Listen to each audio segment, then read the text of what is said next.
Hello, my Korea Overlanders. How are you today? My name is Ben and welcome to the channel.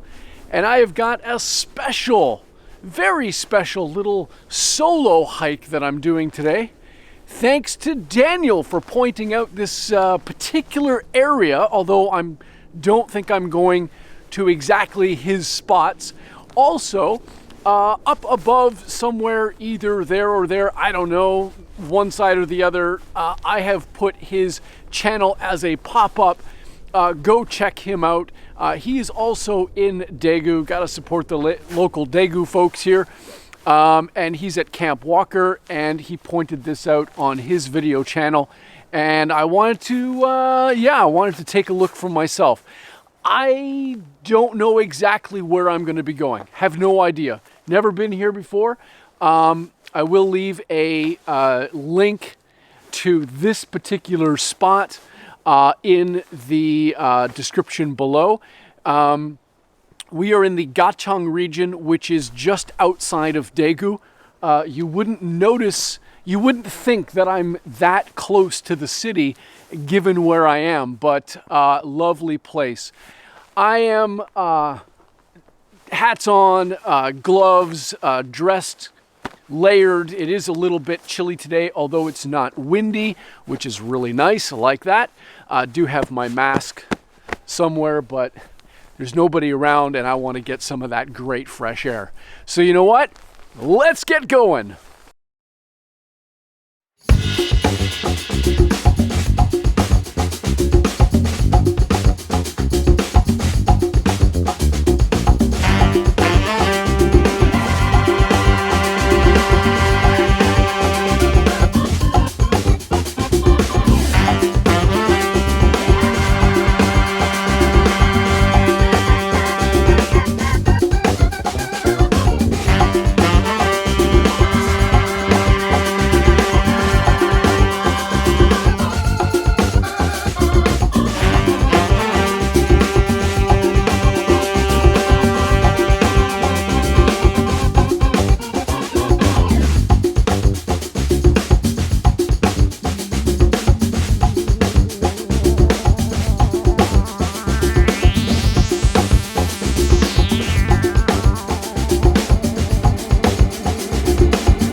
Well, as you can see, I am not that far up above the ravine, and behind me you can see a couple of burial mounds.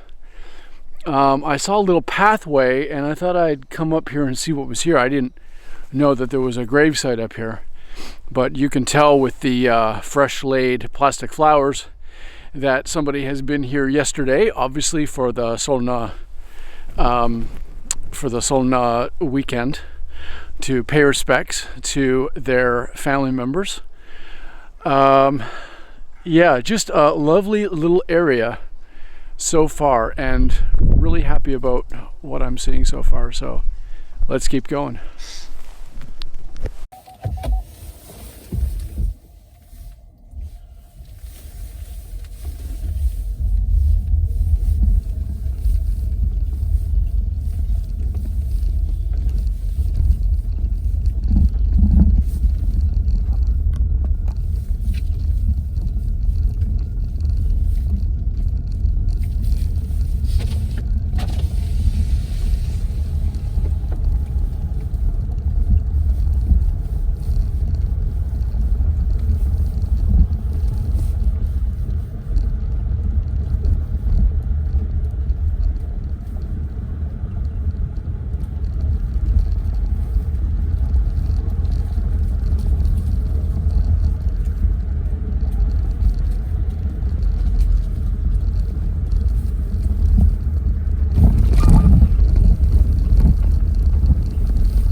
안녕하세요. 반갑습니다.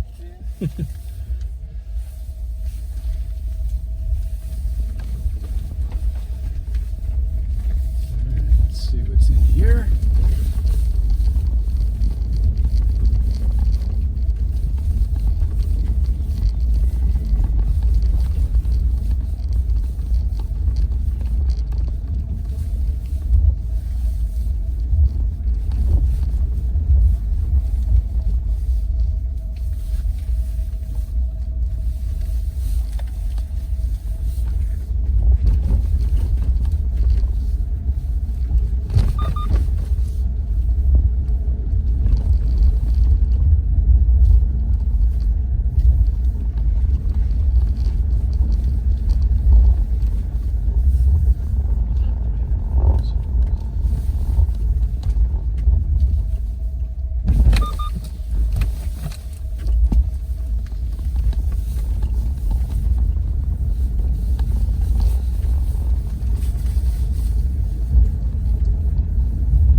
I'm just sitting here, I got time. It's clear to see from up here, the world seems small. We can sit together, it's so beautiful, you and me. We meant to be in the great outdoors, forever free.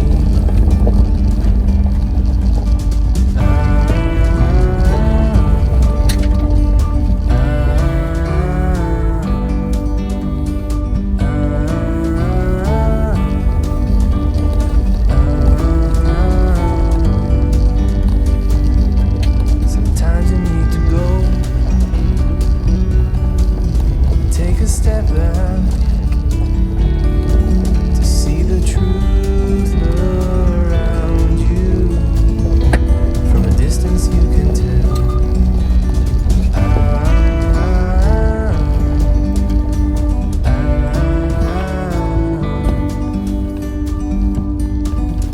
You and me were meant to be in the great outdoors, forever free. You and me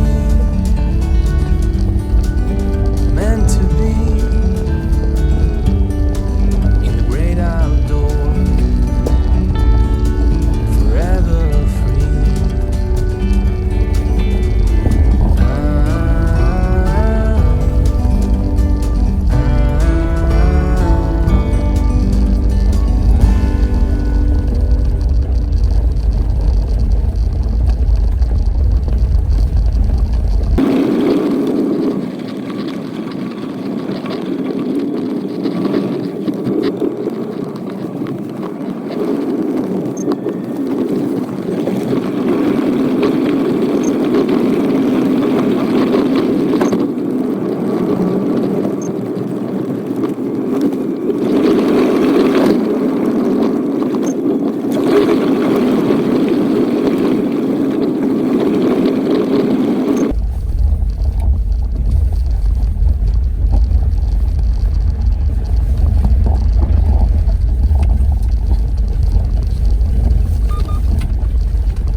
Oh wow, this is the place that he was.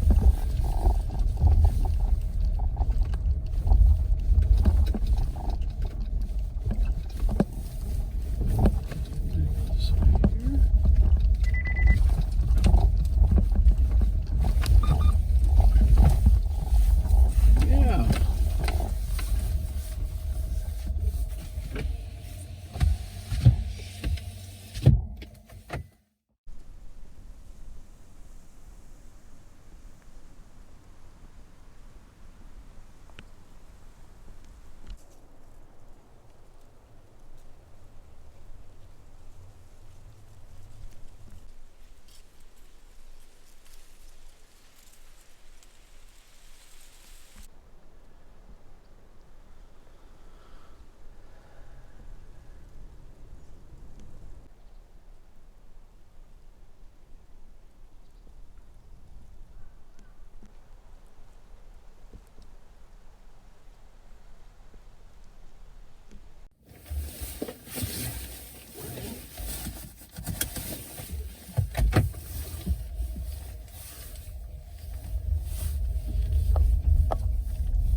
Welcome back, my career overlanders. My name is Ben, and welcome to the prologue, or I should say epilogue, epilogue of this video.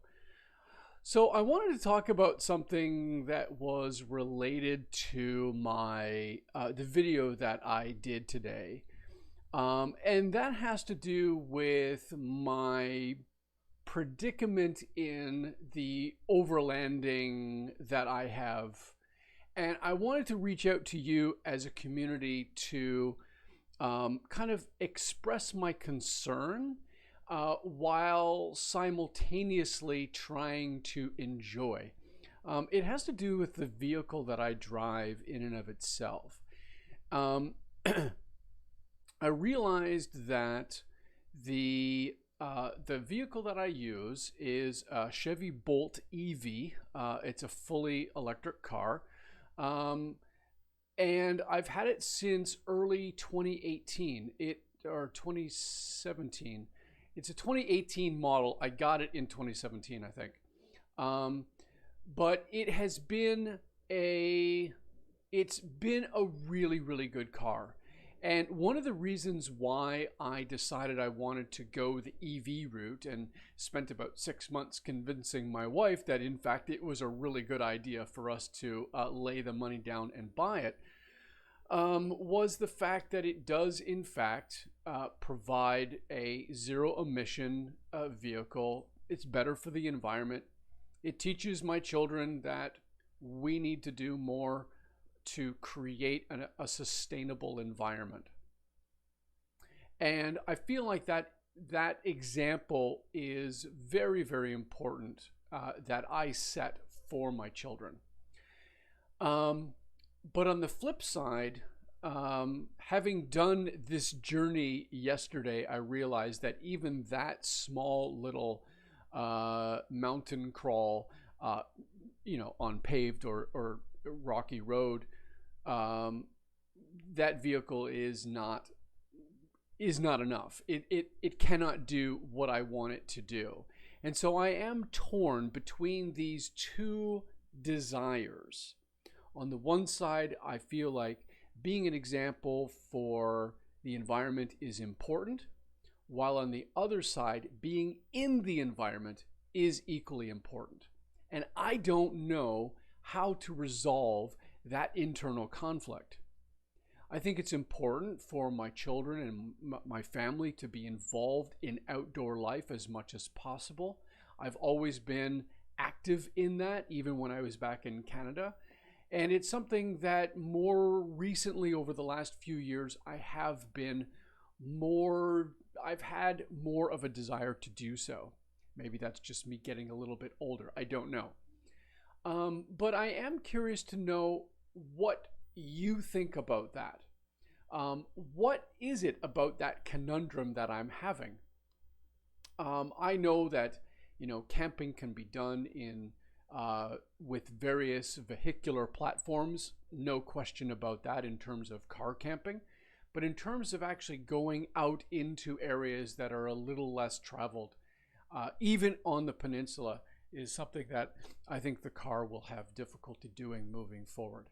I do have a couple of options as to, sorry, I got some dust in my nose, just vacuumed.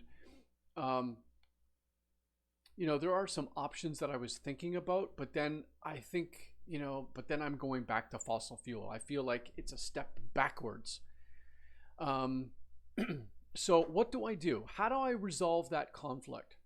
How about you? For those of you out there who do drive larger vehicles, do you have any of those sorts of issues in your mind? I'm going out into the wilderness to enjoy it, but driving a big heavy vehicle in doing so. How does that, and using fossil fuels and oils and all sorts of other things, how do you square that circle, as they say? I'm very curious to know how you deal with that and what choices you've made and why you've made them. So pop a question or pop a comment down in the section below, in the comment section below. Very interested to hear your internal musings on not only my situation, but also your own. Anyway, Thanks very much for watching. I hope you have a great day. Take care. And remember, live life well.